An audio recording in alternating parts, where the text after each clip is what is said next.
Call the Planning Commission of the Town of Chincoteague to order. I'd ask you to all stand for the invocation and pledge of allegiance. Heavenly Father, we gather this evening to do the town's business. Please guide us and direct us in a correct way that we should consider all those who have interest and make our decisions those decisions that would be pleasing to all and to you most especially. It's a special night also. We ask your prayers for those in Ukraine. Take care of the innocent. Protect those who have no stake in this issue. Please put your cloak of peace and love around them and give those who have leadership responsibility the common sense to bring this to an end. We ask you protect our town employees, our EMS, our police, and most of all, we ask all of these things in your most precious name. Amen. Amen. I pledge allegiance to the flag of the United States of America and to the republic for which it stands, one nation, under God, indivisible, with liberty and justice for all.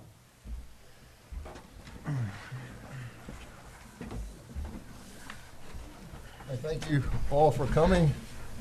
I would ask that the commissioners, as they make comments relevant to this evening's meeting, that they make sure they're closer to the mics so that they can be heard.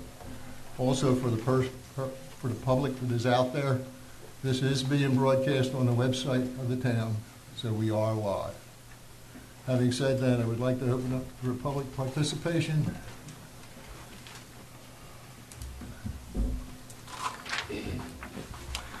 Hi, my name is John Richstein. I own Sundial Books downtown, and one of my customers who is about to become a resident on Lewis Lane couldn't be here tonight. She's down in Richmond, and she had sent an email to various people, the mayor on down, and she asked me to read her email. It's very short, and I'd like to do that now.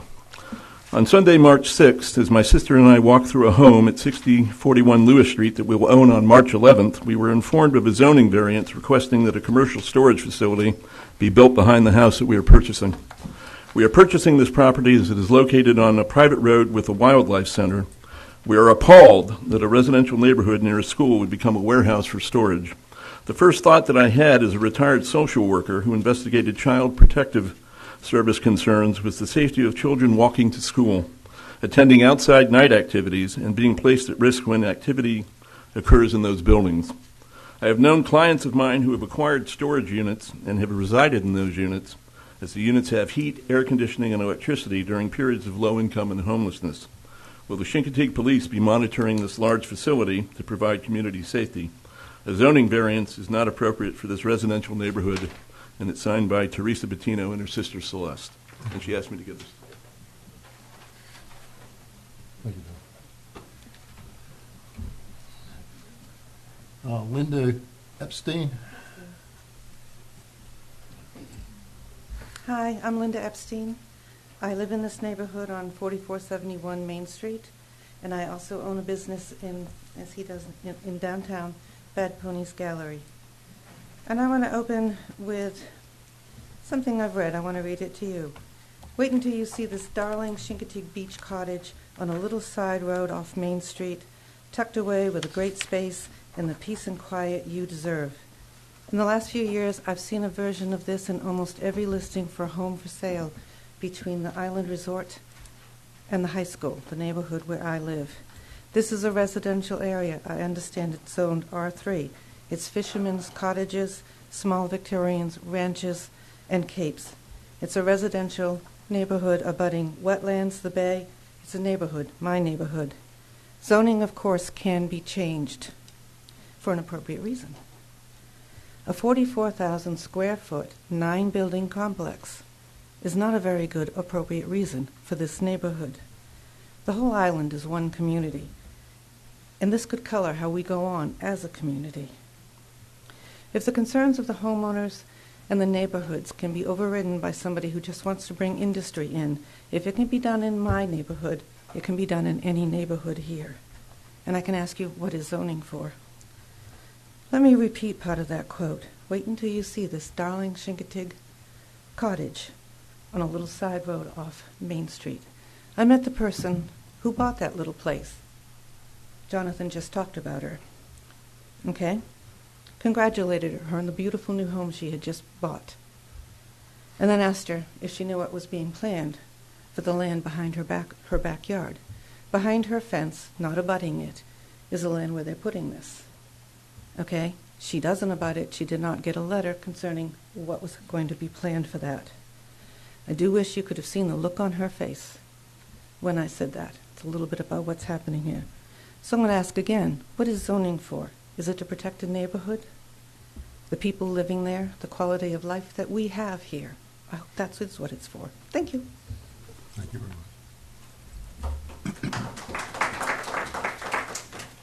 Ava Sanders?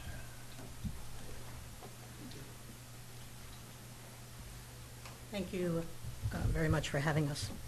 My name is Ava Sanders. I have property that I am in right now at 4477 Main Street. I'm really confused by this whole thing. Large storage units are almost always built on the outskirts of town, off of highways. They're often required to be located in a commercial area or even an industrial park. That's what you would normally think of for this kind of facility. This neighborhood is not an industrial park. It's a quiet residential neighborhood near wetlands and a nature trail. There are no other large businesses here. The property is just single-family homes. It's zoned R3, and the surrounding homeowners, of whom there are quite a few, many of whom have lived in their homes for decades, never anticipated that an industrial facility would be built next door. Here are some of the reasons. I know you've received all sorts of letters. You'll hear many of the same things. The visual blight, we all know what a storage unit looks like. They're large, windowless, concrete structures. Here we have a proposal for 9 such buildings, including 3 warehouses. No one wants to look out at warehouses in their backyard, and this will absolutely destroy the property values for many of the families living in this home. And due to the size of this facility, the buildings will be visible to not just the people who are right around there, but the people in a larger circle, given this size. Lighting. So it's well documented that self-storage units attract crime. People steal from the units. They sometimes live in the units. They hide drugs in the units. There is a solution. If you go online and you read up on this thing, there's a solution. And the solution is lighting. You want lots and lots of lighting. You want lighting all around the facility, and you want lighting up and down the rows where the cars are going to go. You want lighting everywhere a person is going to get out of a car, a van, anything, to go put anything into their unit. And you want lighting at the entrance, and you want lighting at the exit. And that's the solution to the crime. And what does that mean for all of those people who live anywhere near this facility? They have this expression, light pollution, that will not even begin to cover what's going to happen here. Noise. So we've got all sorts of different kinds of noise. We've got the added traffic on this pretty quiet road. There's really not very much sound at all on this. Mondays, garbage, that's it. But now you're going to have vans, you're going to have trucks. I mean, what goes into this kind of unit? Things carrying hitched up to things. There's a lot of noise. All right. Then we've got the noise of the people who are coming and going as they load and unload their belongings. Now, they're not going to be overly worried about how much noise they're making and whether they're bothering their neighbors. And then there's a third kind of noise that I thought of, which was half of this storage facility is going to have air conditioning and heating. And that means they have to have a very large HVAC unit. And we all know if you have a house and you have an HVAC, the noise, it makes noise. It cycles on, it cycles off, it bings, it bangs. There's all sorts of noise. Now, take that, make it 20 times larger, and that's going to be the the kind of the regular noise that will always be in the neighborhood, that we will be hearing just all the time, the noise of this very large HVAC facility as it goes on and off. On safety, we have adults and children walking and biking all up and down this area of Main Street. And they do so safely because there's so little traffic. And now they'll be competing with those same trucks and trailers. One other safety issue that I wanted to bring up was that I don't understand was the egress and like how are fire trucks, let me say this, storage units have fires. It's a thing that happens. And so, again, good solution is you have to make sure you have very good entrances and exits so that fire trucks can get in and fire trucks can get out. I could not understand from the plans how this would happen. And then as I looked at it, one thing, going back to the noise question, it seemed like it was saying that the exit was onto Lewis Street, in which case those people on Lewis Street, the street is there. It's a little tiny road, and the houses are right here. And you're going to tell me that all of those cars are going to go down little tiny Lewis Street? Or they're going to go up and down Daisy, in which case I don't understand how that's going to be safe for emergency vehicles. So one or the other. There are so many other things, but I'm going to leave it at that. I appreciate your time, and I look forward to hearing the others in the audience. And I've written it up for you. Thank you. That was your comment.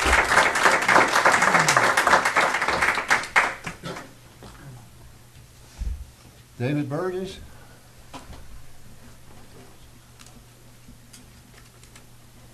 Hey, Dave. Hi. Thank you. I had one correction, just a minor thing on the piece of paper I sent in with the concerns. I had put on there, I have had a rental space, and I should have put I have had a rental business. And I know what this is, and I know what it can be. And I put on here about the trash, about problems with all that and keeping it clean. And I've heard a couple of people talk about the number of units in there, number of buildings. I just want to make it clear, according to what I've gotten information from the town, this is not 6 buildings. It's capable of being over 100 units. I hope everybody realizes that. And I think that's what it was expressed to me on the drawing. So that's a lot of vehicles, a lot of things going in and out. And it's been expressed about the roads in and out, which are very small. So that's making it would make it very difficult for, in case of a fire, in case of whatever would happen in there.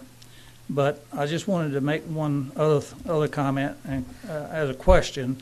I'm assuming that every one of the ones that belong to this committee have read all of the concern sheets. Is there a way of... They've all been supplied to everybody. And everybody has read those or all will got read copies. them? Copies, yeah. Okay.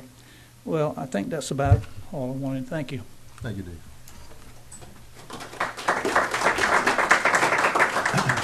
Harriet Nettles, is it? Good evening. Thank you for letting me speak. I am not a property owner in that area. I live in the middle of the island, but my best friend has asked me to speak on his behalf. It is a problem that all of this happened during the winter. He actually wouldn't even have gotten the letter if I hadn't taken it to him a few weeks ago. And he's on the West Coast taking care of his father with Parkinson's. He can't be here. He is extremely concerned about this proposal. I guess property value is at the heart of it. He needs the money. He's bought the house 20 years ago. He needs it to live and work in as a safe and secure place. And he needs that investment for his for his life. Now, you may be thinking, well, she's awfully ignorant to ignore the property value of the man who wants to build this thing. I do understand that we should all be able to invest in property, but I think the times have changed, and investing in wetlands cannot be thought of as the same as investing in what is buildable, perkable property. It's just different. We all need to know that when we buy property, we are assured that it is what we think we are buying, especially for the families that are in this neighborhood. It would become unlivable. And I hate to speak on behalf of my friends Rosie and Dylan, who would be the most affected. They have a young child, and they would have to leave. They are a wonderful couple that run Pico Taco. My children come to this island not to see me, but to eat those tacos. It's a service to our community. They provide jobs, they provide economic development, and they cannot raise a family on that corner. If you have not seen the property, it would be impossible. So it's been said, I have heard said, that only people in the neighborhood should be concerned about this, and I really disagree with that. I go to my dear friend Linda's house every day. I get her dog. I walk right down Daisy Road and then take her around to the nature park, which, by the way, is an investment that the town made. The lights, the noise from this proposed structure would eliminate the value that the town has invested in that park where I walk the dog.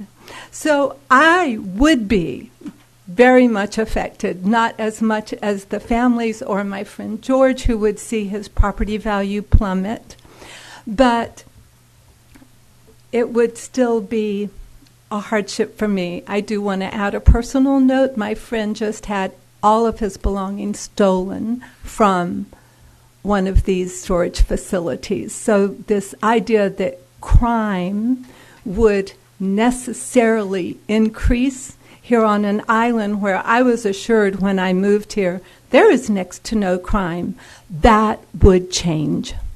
And that really bothers me. So I hope you will take that into consideration. I speak on behalf of someone who's loved his home there. It would be contiguous to this site. It is contiguous to this site, and hoping that you will really think carefully. Thank you. Dave Landsberg?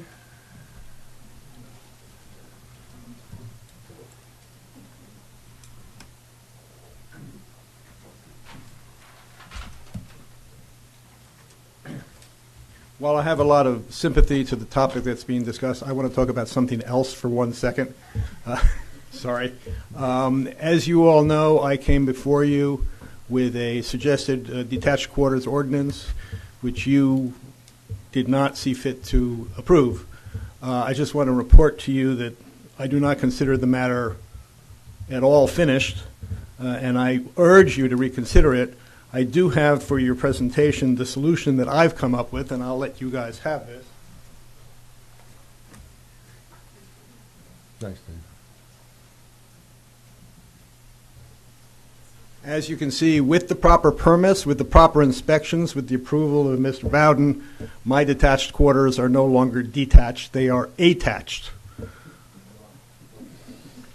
at a ridiculously high expense, which I consider to be a denial of the use of my property rights, and I am still considering what to do once this is totally completed. The final inspection is awaiting the putting on of the shingles. However, I strongly suggest that you reconsider the ordinance that was suggested and perhaps modify it to be more appropriate, but this is something you are going to have to deal with, whether it be from disgruntled property owners like myself or other people who would like to get the full value of their property. And as you can see, there's always a workaround, but that's not the right way to do it. Thank you. Thanks,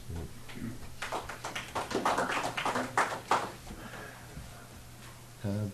Pardon my pronunciation, Joseph Mesbeck?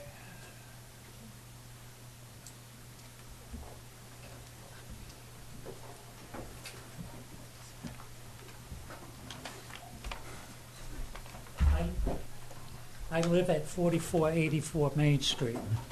I've been here since 1962. I put over $150,000 into my house to make it look nice.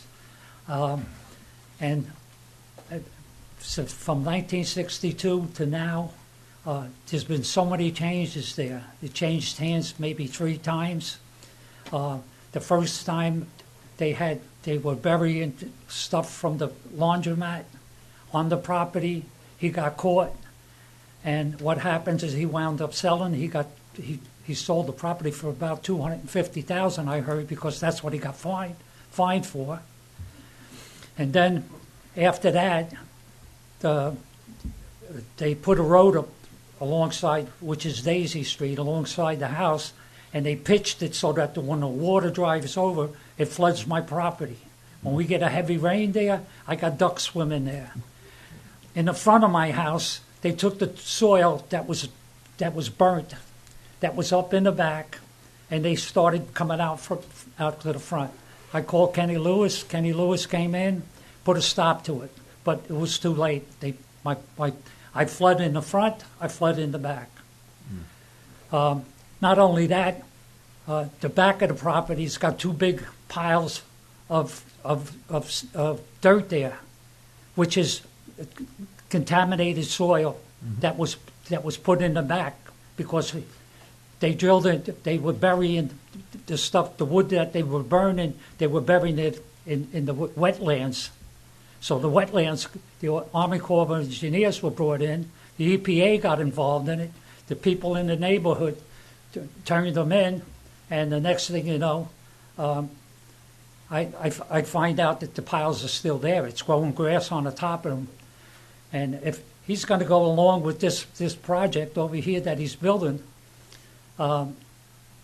he doesn't follow the law as far as I'm concerned. Because if he hasn't done anything with that property, he hasn't done anything with the dirt that's in the back. He can't just throw that away. He has to send that out. And I just, I put a lot of money in my house. I've been here since 1962. I've seen it change. I think the Daisy Road, according to the building inspector, that road is supposed to be a what do you call it road? Personally owned road. Ground sign. What? Ground sign. Yeah, but it's not. He says that that's a town road. So anybody can go up and down on it. And it's not a town road. It's got a brown sign. When I was here, they say the brown signs are private roads. The other signs that you see are owned by Chincoteague, and Chincoteague maintains them. So that's all I can say. I said because I've seen too much go on this island over here, and I put a big investment in my house. I pay a lot of taxes to the town for it. And what am I going to do? I'm going to lose it because who's going to buy it if these things are in the back? All right, that's all I got to say. Thank you. Joe, how far is that from your property line? What? How far is it from the property line, from your back property line where? My property starts on Main Street. I'm saying with it. It's 50. It's only my property is only 50 feet wide, and 125 feet going this way. I'm between Daisy and Burgess. Okay. Okay, and what's happening is, I built my house. I jacked it up. I'm 8 feet above sea level, where my porch starts at in the front. All my lines are underneath the ground, and I have no wires coming to my house at all. So, but Joe, that was Thank my you. question. My question was- Pardon me, Bart, I'm sorry. for purposes of our hearing, you want to Okay. speak to the individuals? I'll just bring it up. Okay. Yeah. Thank you, Ms. Mayor. all right. I'm sorry.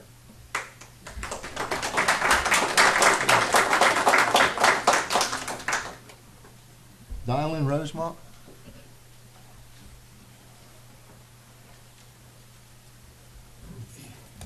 Hi, guys. Hi. Is it okay if I do this? Sure. I'm a little shorter than everyone else. Hi, my name is Rosie Moot, and this is my husband Dylan Moot. We are full-time residents and homeowners and business owners on Chincoteague, and we have been here since 2015. Our home on Main Street is adjacent to the property that we are discussing tonight. And I have a lot of concerns leading me to oppose the issuance of this conditional use permit, such as the decrease in property value, the added light pollution, the possibility of crime, and the increase of traffic to our very quiet street. It's a very small neighborhood. The zoning code that talks about the Chincoteague zoning code that talks about the R3 zoned areas states that the regulations for this district are designed to stabilize and protect the essential characteristics of the district, to promote and encourage a suitable environment for family life, and to permit, under certain conditions, certain neighborhood commercial uses of a character unlikely to develop extreme concentrations of traffic and crowds of customers. The positive characteristics of the residential neighborhoods shall be maintained, and this development plan most certainly does not fit into those parameters. With this plan, most importantly, I am concerned about the precedents that issuing the permit would set. If someone is able to bring a commercial business, especially one of this scale, into our neighborhood, who's to say that it can't go into any other neighborhood? No neighborhood is safe from this kind of disruption if this becomes okay to do. I understand that Mr. Stubbs wants to use his land for his benefit, but there are zoning codes for a reason, and I would encourage the town to uphold those regulations and keep the integrity of our residential areas.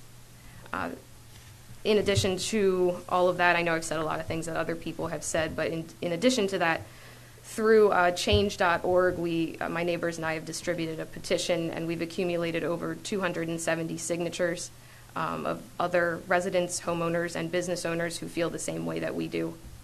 And I have those here for you tonight, along with some of the comments that they've made. So thank you very much for allowing us to voice our opinions and consider this matter. I hope you'll take very seriously the hundreds of residents who do not want this to happen.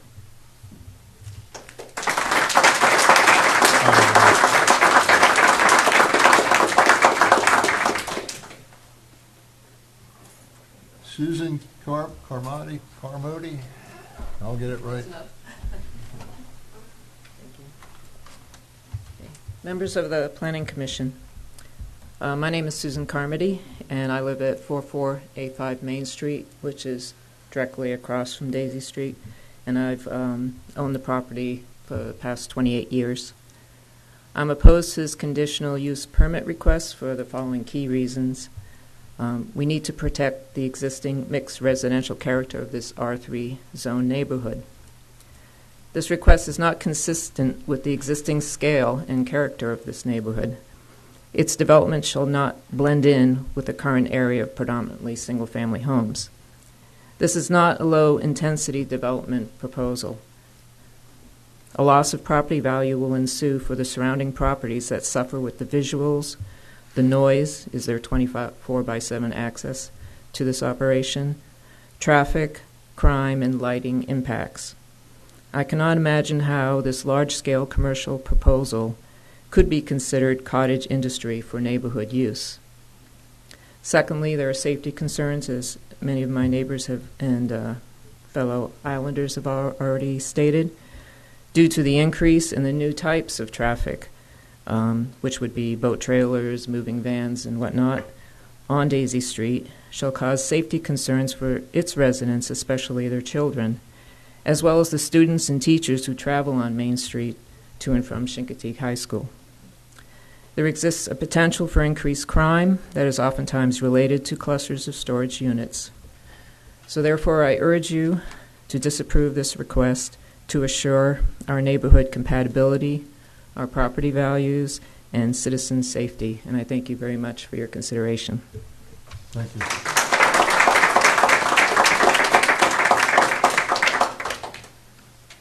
Debbie Ullman.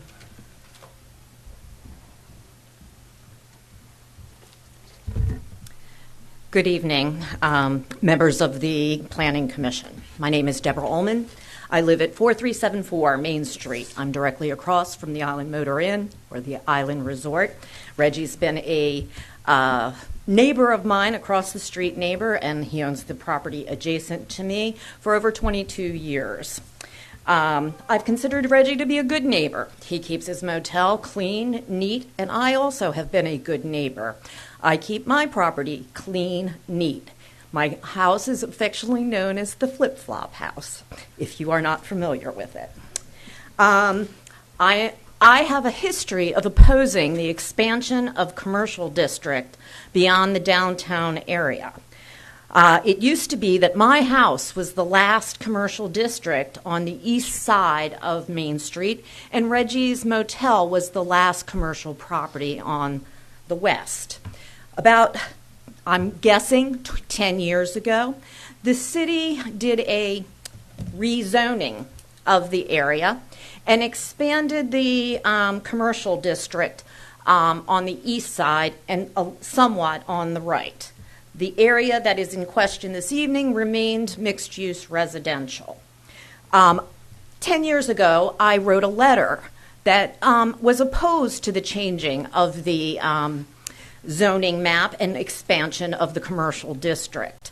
Many of the people who have testified here tonight who live on Main Street live in the residential area which this town has classified as commercial. I think this town should reconsider my original letter from 10 years ago and reclassify it as residential, because the people want it to be residential and we don't want the encroachment of the commercial district. Mr. Stubbs is not being denied the value of his property. He bought into a residentially zoned area. He can build residential units, and he can maximize his profits that way. By allowing this commercial development in a residential area, he is basically increasing his profits with less investment at the cost to the residents in the area who lose their property values. The island does have one other storage facility that I am aware of. It's known as Quillen's. It's right next to, I lost my sense of direction, it's right next to this town council meeting hall. The way you access and egress to that storage facility is through a private commercial road through the trailer park. There is no access through the residential area. The access and egress is through a relative's home, trailer park, commercial property. The storage facility was built in the 1980s, before the town ever even incorporated that area of the island. It was therefore grandfathered into an area that is residential. So to the extent that it might be argued that there already exists storage facilities in a residential area, I believe that the Quillen property is not comparable.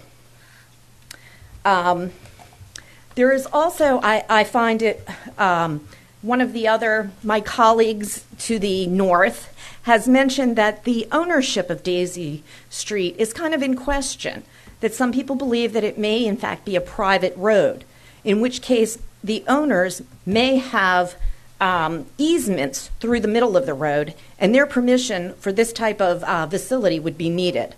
I believe the town needs to address that ownership issue. Finally, I submitted a letter, which I hope that the Commission will consider, and many of my points are repeated by my colleagues. But I just wanted to say one thing. Many years ago, I learned an old saying, you don't poop in your own backyard. Well, he's left a big load down on Daisy Street. Thank you very much for your attention.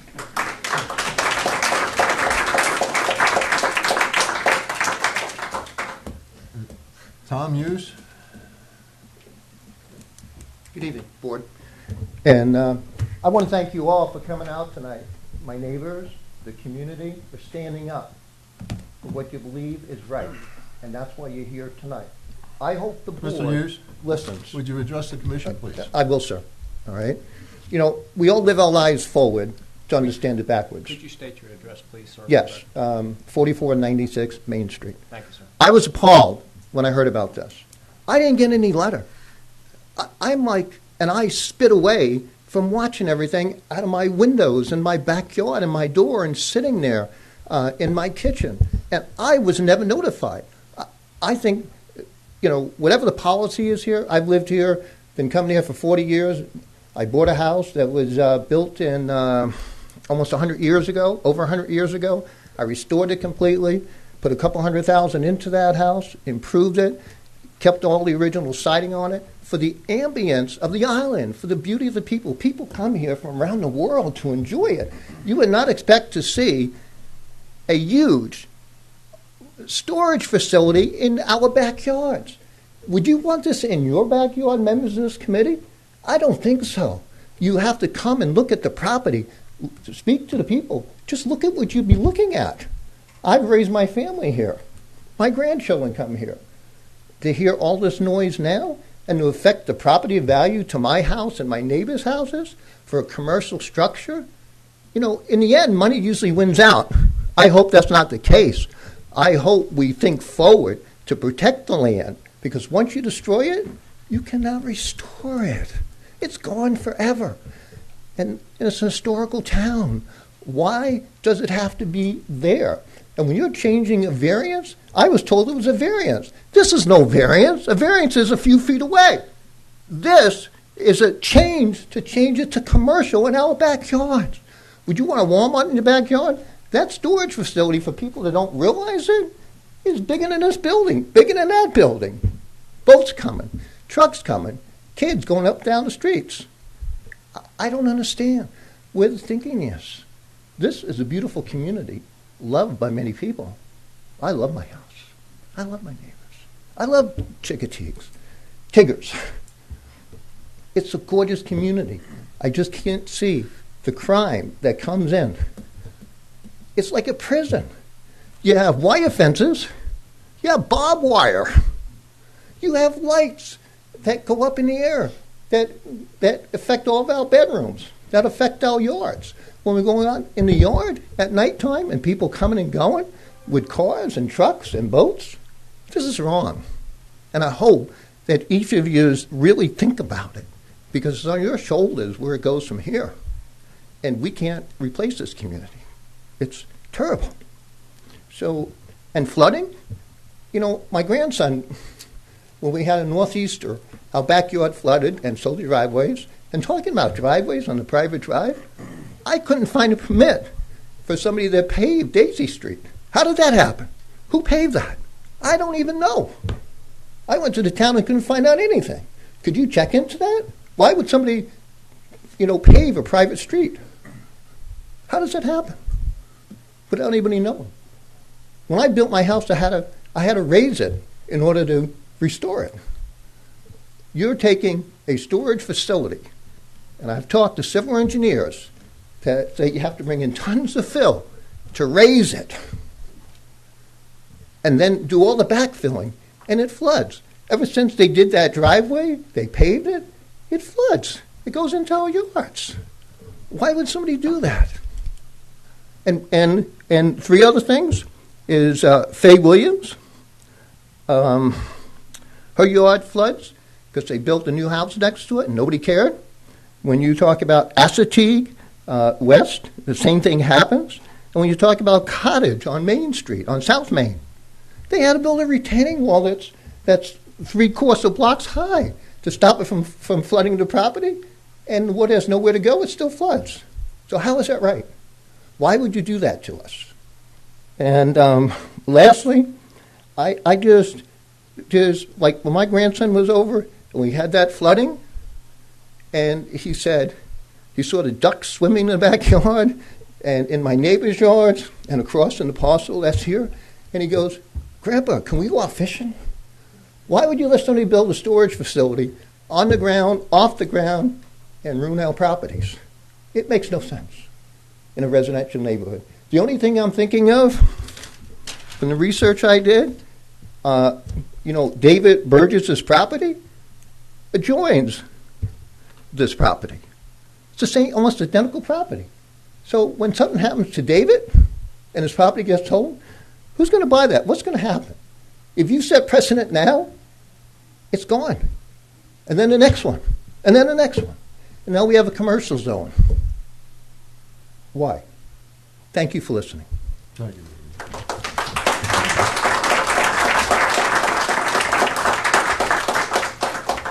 Nancy Simmons?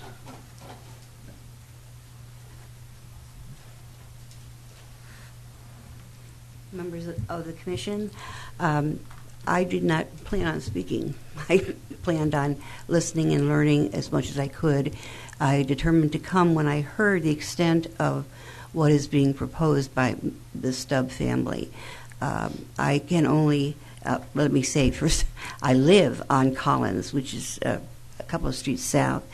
You've got Lewis and then Collins, so it's one of the private roads. And I can only echo the concerns expressed by my colleagues and neighbors. It's an appalling suggestion for a piece of land that is irreplaceable, and I hope you all consider very carefully the repercussions that have been expressed and possibly others. I understand wetland concerns as well, perhaps, and come to a reasonable decision that forwards the growth of the town without hurting the people who live here and love it. Thank you very much. Thank you.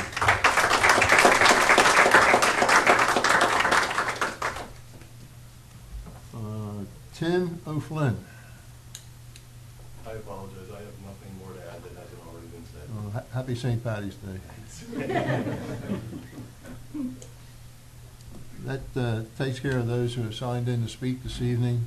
We have some comments that were provided to us. I would ask Mr. Bowden to read them into our minutes. Yes, sir, Mr. Chairman. I'll read the first one from Susan Anderson. Received it 3/8/22 to be read at the commission meeting. My name is Susan Anderson. I'm a permanent resident and property owner in Chincoteague. I have resided at 4481 Shady Lane for more than 5 years. I am also an architect and a planning consultant with over 25 years' experience writing and modifying zoning ordinances and preparing and presenting conditional use and zoning change applications. I am writing to oppose both the application itself and the use of the conditional use process as an attempt to skirt the zoning laws and land use regulations. The R3 zone is intended to be residential, not mixed use. All the permit conditional uses except for cemetery and waterfront light industry, which is self-limiting as to the location, are residential, either permanent or transit in nature. Therefore, no mix or variance in this use allowed. Permitted or conditional in R3 district. The conditional use process is intended to give the Commission the power to address certain uses on a case-by-case basis. This, however, are associated with the zoning district, perhaps a close fit, and the Commission retains the power to put additional restrictions on a conditional use to protect the neighborhood. That this instance of a conditional use process. The conditional use process is not a quick substitute for a zoning change. There is a place for small well screen, contractor yards, or storage facilities, and that depending on the application. Is only in the C1 district.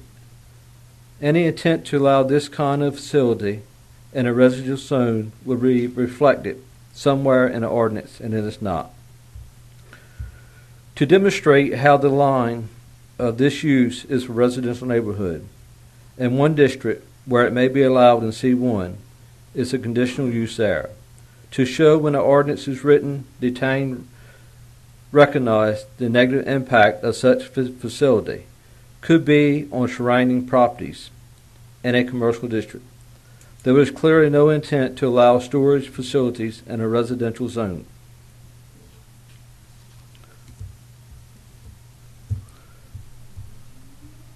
Other uses as Commission sees fit.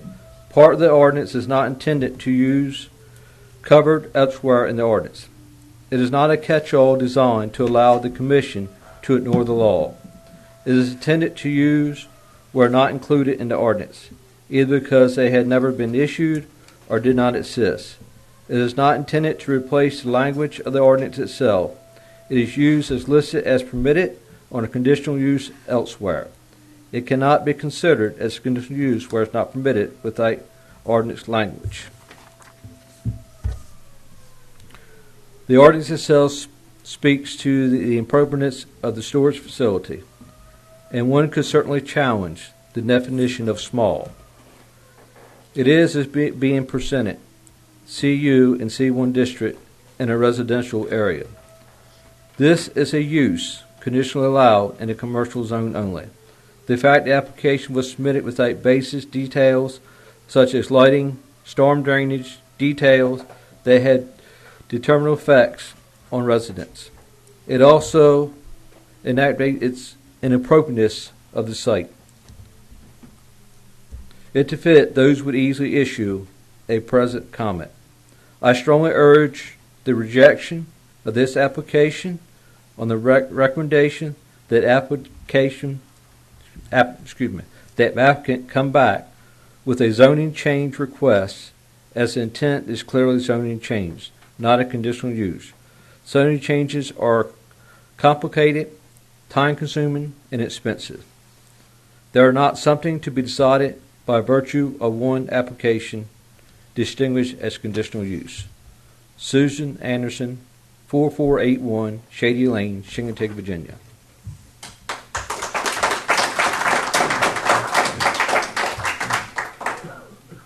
To the Shingatig Zoning and Planning Committee, Ray Rosenberg. I submit this letter for the purpose of any questions that may arise. I will address the pertinent points of the Shingatig R3 mixed use, residential statements of intent. It is a perfect example of mixed use, R3 residential zoning district.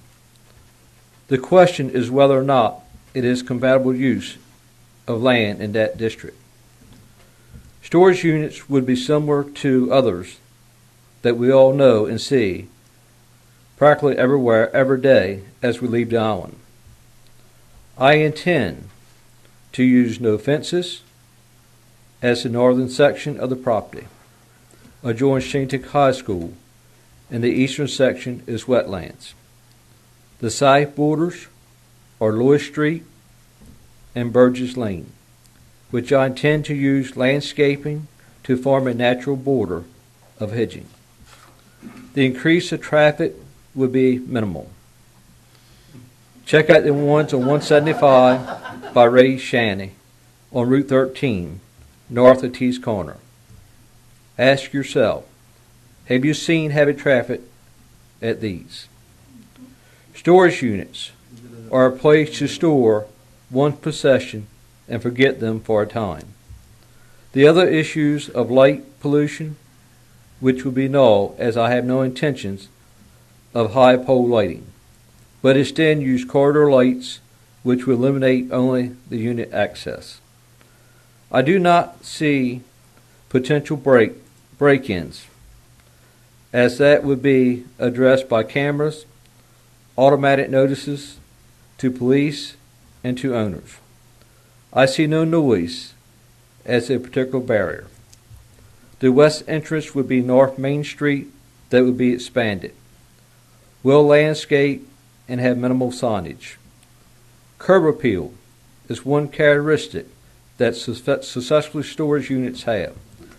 Will landscape properties attract customers and reflect the owner's care and management. The proposed project will require no variance and I feel would be a true asset to Chincoteague's commercial base. I ask you to base your decision on the fact that you could, on the facts. Thank you for your consideration. Reginald Stubbs. That's all I have, Thank you. Mr. Chairman.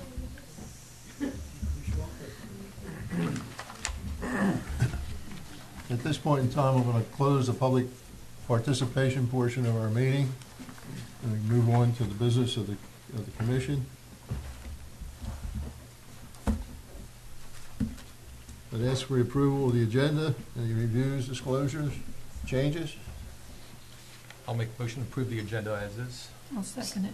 I have a motion and a second. All those in favor signify by saying aye. Aye. So moved. The first order of business, the approval of the February 8th, 2022 regular meeting minutes. Are there any changes, corrections to those minutes? I'll make another motion to approve the minutes as is. No corrections. Second. I have a motion and a second. All those in favor signify by saying aye. Aye. So moved. The second item of business this evening is a conditional use permit, of which the public hearing has just taken place. At this point, I'd like to open it to the commissioners for comments, discussion.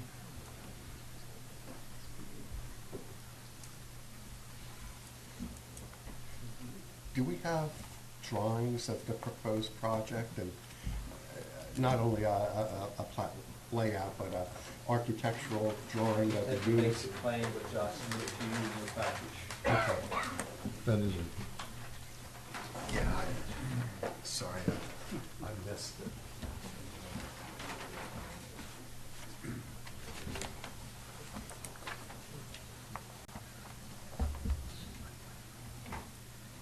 Mr. Bowden, do you know how many units are proposed? I know how many buildings, but actual. There's 9 dwellings, or 9 building structures, but how many units? 45,000 square feet. Or units.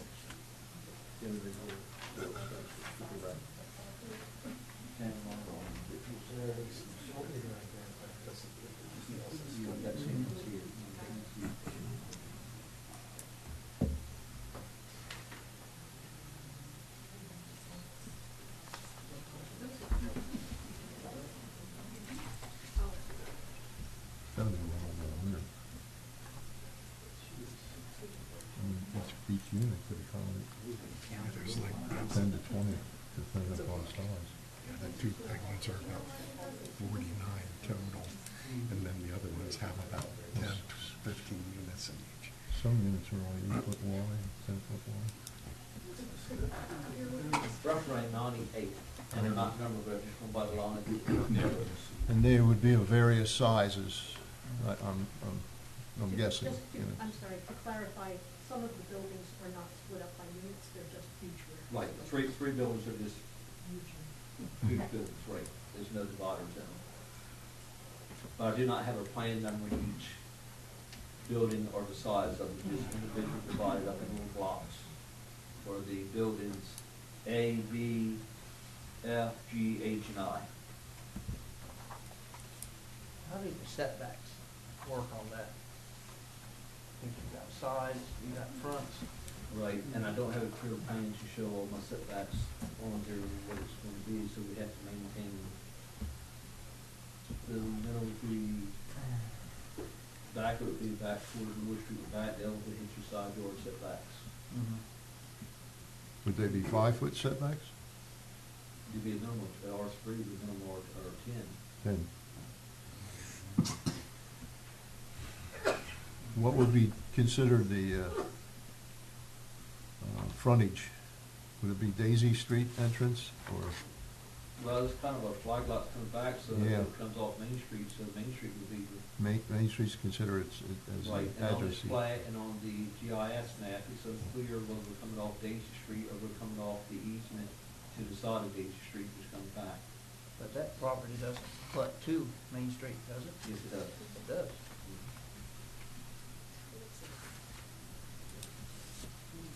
That easement is for that lot alone, or is it the easement also apply to other, What's that?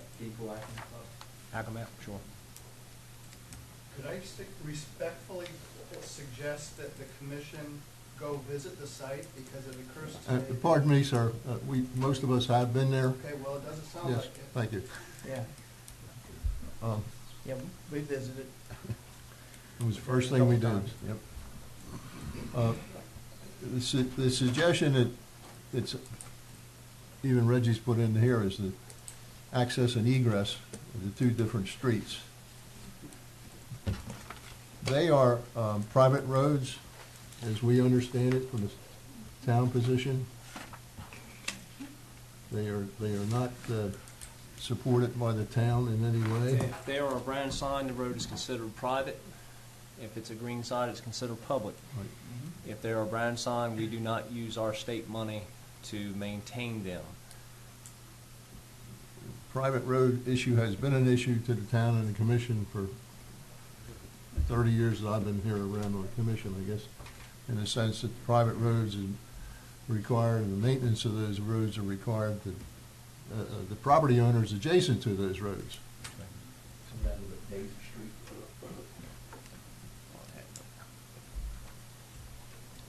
There really is no access other than Main Street, correct? I'll make the parcel right there beside Daisy, right there, yeah.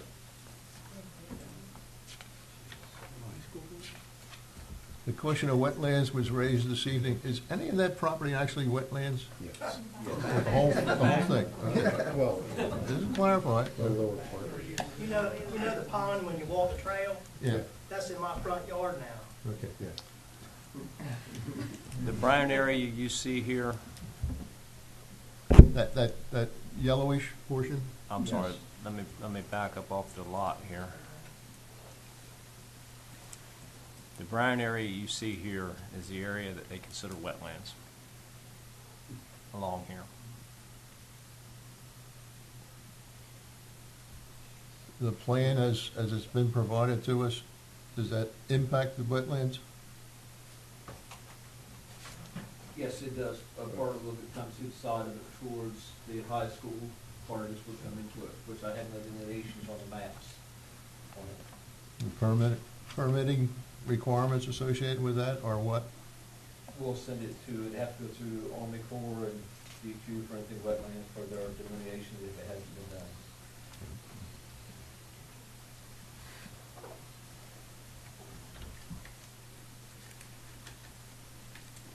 So that's basically it. That's all you have right That's now all I have. on this project. Correct.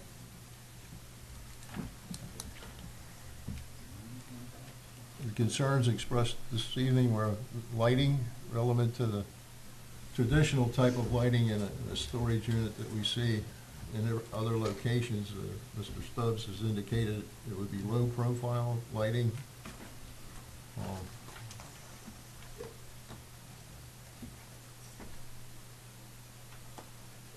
Not sure how that would work.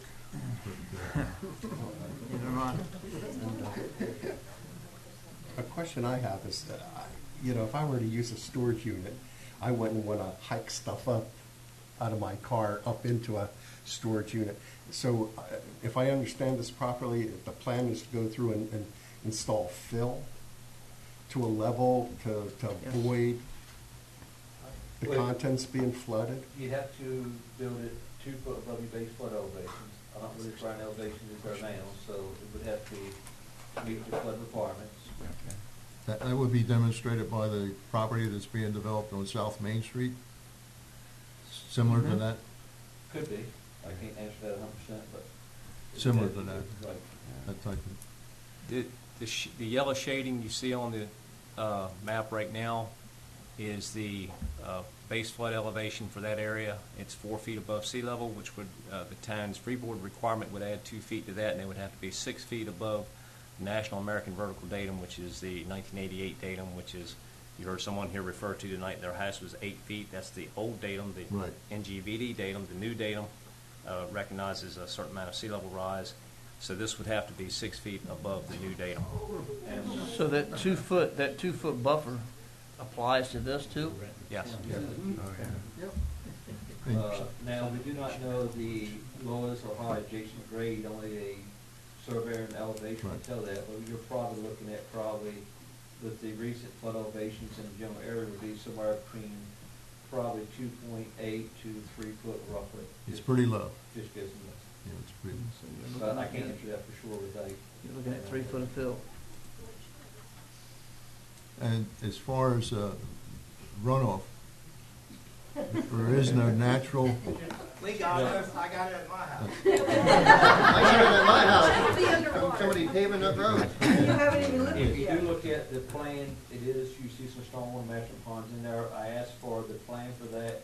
I was advised they were at work, but does not have them, so I can't tell you definitely what his stormwater management plan is or approved. If you look on the sides of buildings, building C, building A, and building B, you'll see SWM, stormwater management ponds. But they're just on the print. I do not have the documentation support or where the BMPs will be, where your drainage would fall after that. There is no outfall. A retention pond Right, yeah. has a capacity Right. that can be reached, and then there's, Right, just gotta have a BMP. it's going to spread somewhere. Well, into the Helly Smith drainage area. Actually, there's the little pond right nearby. That was one of the things I observed from the Google Earth map, is that basically where the fill runs now is basically just a row of trees away from the trail itself. Yes. And so these would be clearly visible from the nature trail. And I don't know what type of mitigations were planned for that, but the nature trail is one of the great gifts the island has.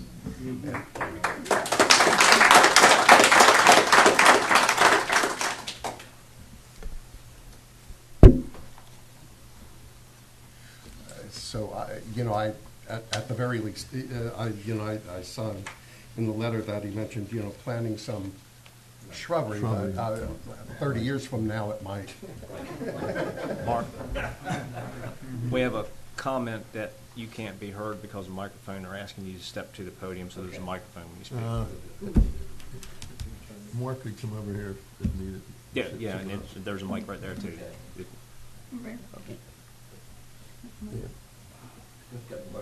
Yeah, he'll do it. I would raise the issue of the traffic issue also. We go to great lengths on development on the island, especially when we get into subdivisions and the traffic patterns associated, requirements of subdivisions when they're developed, to ensure that traffic safety is paramount, that people can get in, get out, and the passing traffic has no problem. Coming into Lewis and Daisy with a trailer, which most people, not most people, I would say many people will have, and or a loaded trailer or bike, boat trailers, any type of trailer, or even large vans coming in and out of those little streets. That particular section of Main Street has been a headache to this town from the standpoint of traffic patterns for a long, long time. We've had to block off parking on parts of that section because of the little bit of a bend and parking on there, and it's always been a danger. And the proximity to the school. Although the majority of our students are being bused by buses, there's a heck of a lot of them that are still walking and riding bikes or these little electric scooters and so forth and so on. And yeah, you might say that there's not a lot of traffic when you go out to Ray Shanty, but when I go by Ray Shanty, I'm doing 45, 50 mile an hour, and I don't see a lot. I don't have a lot of time to observe the kind of traffic that might encounter or might experience. I'm guessing if I had the time to sit there for an hour, I probably would see a few cars go in and out, trucks, motorhomes, buses, and particularly in the summertime. Those units, I would guess that those units are going to be used by a lot of folks who have rentals, who don't necessarily live on the island, who would want to use them on a more constant basis than just putting stuff in there and leaving it sit until the auctioneer comes around because they haven't paid for it. So it's a concern.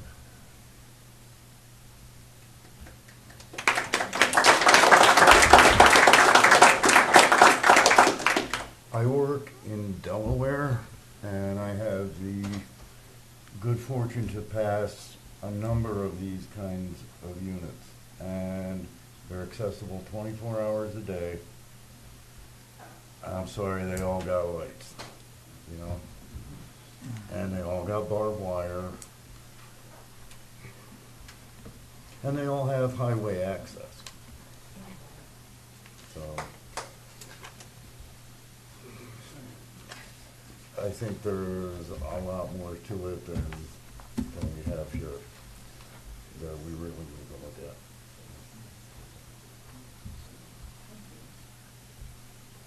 I read all of your letters that were sent in, and I've listened to you here tonight. And I've looked into the comprehensive plan, and it says, and this is for R3 mixed use. The last two little items there are limit new non-residential uses to low-intensity home occupations and low-intensity cottage industries, to establish appropriate development standards for new non-residential uses that ensure that they are appropriately located and designed to blend in with the existing character of the surrounding area.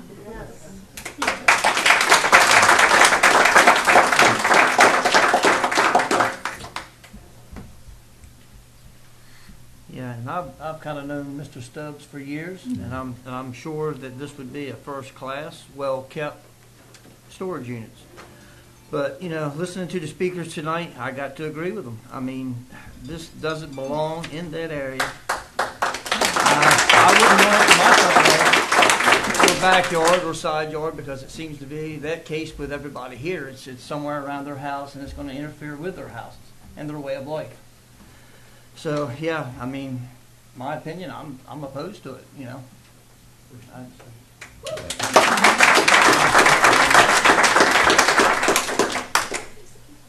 So I think with what everyone has said, I think I will make a motion that we deny his request, send it to the town council that, planning commission,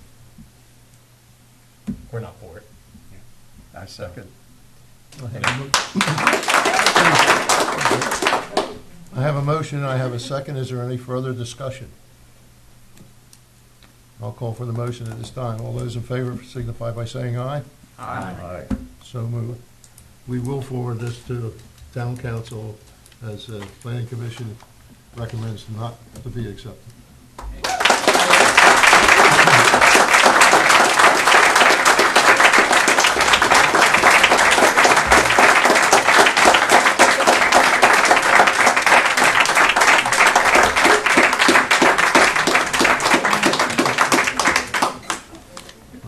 Thank you all for coming. Given the sense that we're now into item number 2 in our, or no, number 3 in our agenda, I would not be surprised to see your interest has waned. Thank you for listening. Thank you. Thank you for listening. Thank y'all. Thank you. I don't get it.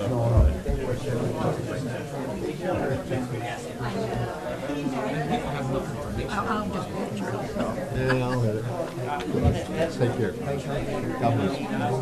No, I'm here. Every day's a win. And you can make it done. He is. He's first class. You're going home happy. Thank you. This is the American way. Now we do our job.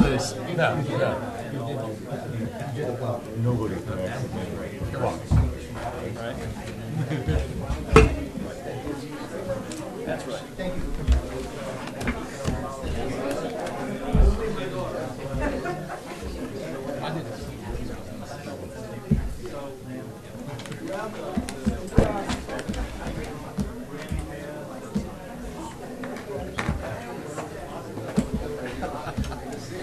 I need new shirts. The pandemic hasn't been kind to me.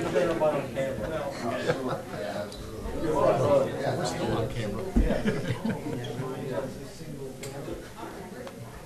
Therefore, I could add on my separated from my building. Okay, item number 3 on our agenda for this evening is the survey development. And Mark, looks good. Well, I haven't had a chance. I started working on adding the lines in there, but I just didn't have time to work on it. So whatever we got, we'll put your minutes on it, we'll change it, however we want to do it, and we can work on it and get stuff on there.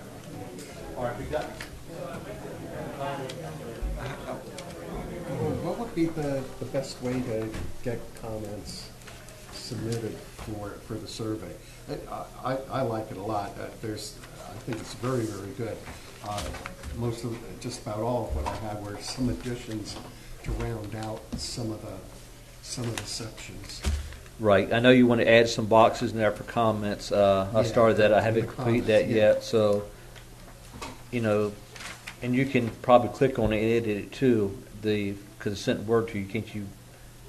You want me to just electronically edit, and I could go through and if you don't mind, italicize or put your track changes on. Right.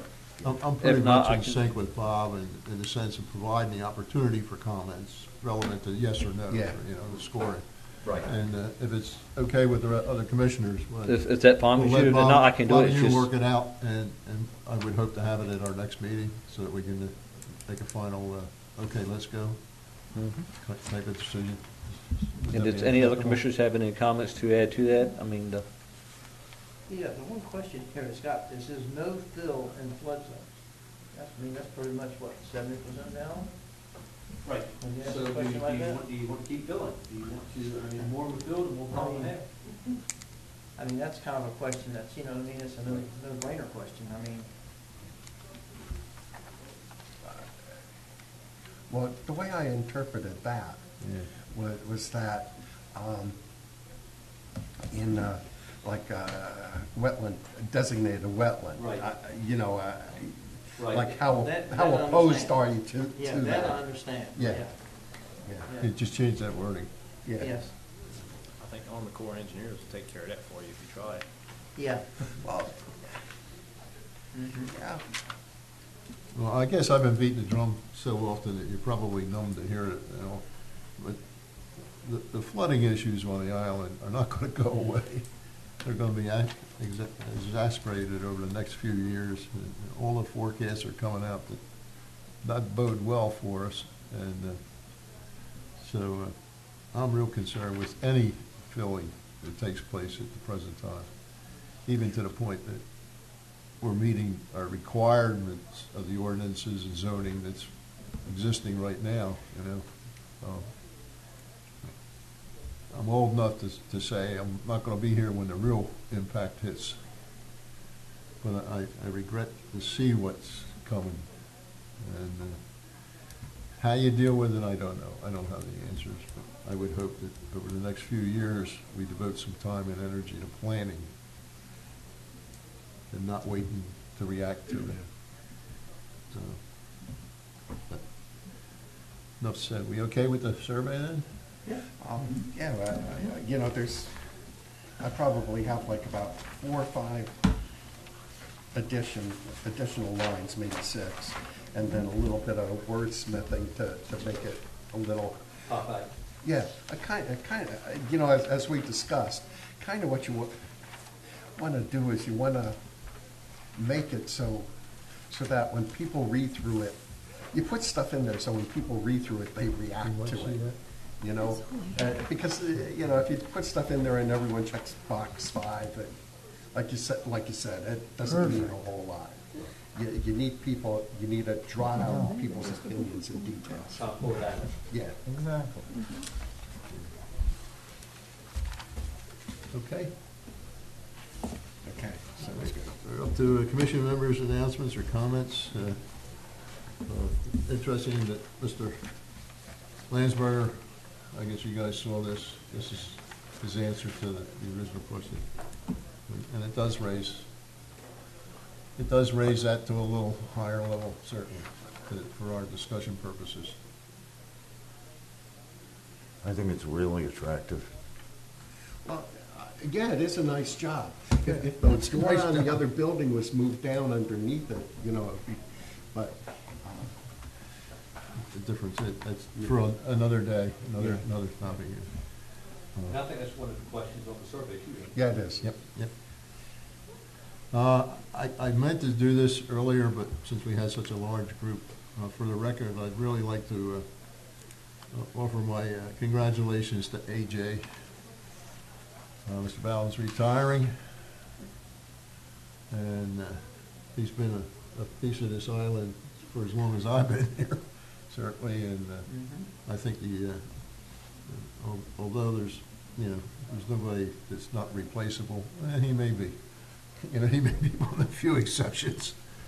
But, I also have a question relevant to the article was in the paper, Mike, about the service area for Hampton Roads service area, and the fact that it might be referred to the commission to have some input to it. That's very possible. And one of the things commissioners might think about, or we might think about on the initial stages of it, clarify, we have an enterprise zone established. I don't know whether it's still in existence, but I believe it is. It was established to provide incentives for commercial development and so forth and so on. And that may be a good starting point to look at the service area, although it's bigger than what the committee on the septic issue addressed. They addressed primarily downtown and Maddox, and the enterprise zone, I think, takes in East Side Drive a little further, but it might be a starting point. And we will, Mark and I will get something together for you, for the commission on that. As you all probably remember, the Wastewater Advisory Committee, which was did a lot of work, and I mean a lot of work on this subject, has a recommendation, has it drawn on the map and everything. Yeah. There is some, let's put it this way, speaking in engineering terms, there is no limit to what you can do as far as pumping waste to a specific facility. In practical terms, there's a limit on the size of a system, a collection system that you want to build to pump so far that it costs you so much money that you know it's no longer practical, I should say. So we have to bear in mind that the farther you get from the plant, the higher volume of waste you take to a plant, the more money it costs. So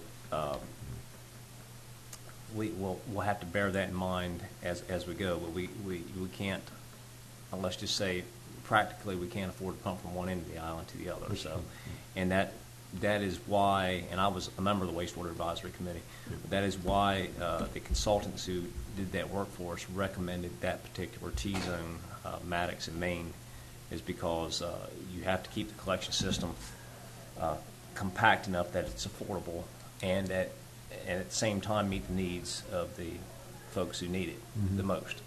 And I think that was the driving force behind that area being selected. Also, the fact that I would hope we can take a look at some of the grant money that's being offered up now, particularly in the state, at the state level. There is federal money, but the state has come forward in the last couple of years with a lot of serious money, and the state has indicated support of the Hampton Roads. Absolutely. So, I mean, we might as well, with the expansion of Wallops now, that's another feather that may play to us from the standpoint of being a real benefit to us to encourage it. So, are we done with the Maddox plan? Is that over and done with now, the Sarbanes grant and all? Sarbanes? Sarbanes? Yeah, Sarbanes, we've expended all the funds for Sarbanes. So we're done with that? So we're done, yes, sir. And as far as the Maddox multi-transportation, that's sort of, we've never really devoted a lot to that. Yeah, I'm not aware of anything that's currently happening with that. Anything else, guys? Dave? Steve? I love the fact you're getting to Disneyland, Disney World. My kids were just down there 2 weeks ago. Mike? Molly? Entertain a motion to adjourn. Motion. Second. First and a second. All those in favor signify by saying aye. Aye. So moved. Thank you.